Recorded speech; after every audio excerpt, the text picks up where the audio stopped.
اور حج کی انتہا اور حج کا اختتام وہ 13 ذی الحجہ کو تینوں جمرات کو کنکریاں مارنا ہے، 13 ذی الحجہ کو رمی جمرات یہ حج کا اختتامی اور انتہائی رکن ہے۔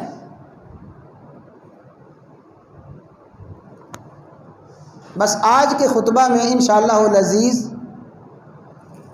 اسی حج کے آخری رکن رمی جمرات کے حوالے سے کچھ عرض کرنا ہے۔ یہ رمی جمرات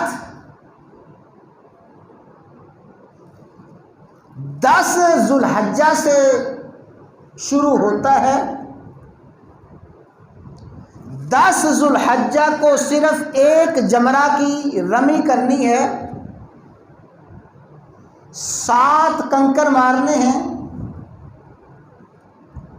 پھر 11 ذی الحجہ کو تینوں جمرات پہ 21 کنکر مارنے ہیں، اور پھر 12 کو بھی تینوں جمرات پہ 21 کنکر مارنے ہیں،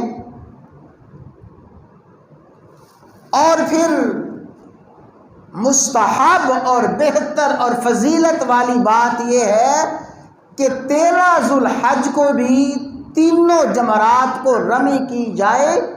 یہ 13 ذی الحج کو تینوں جمرات کو رمی کر کے حج کے افعال پورے ہو جاتے ہیں۔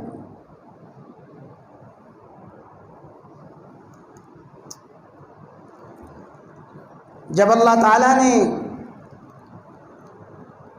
یہ موقع عطا فرمایا، اللہ تعالیٰ ہر مسلمان کو بار بار سہولت کے ساتھ، قبولیت کے ساتھ یہ سعادت والا موقع نصیب فرمایا۔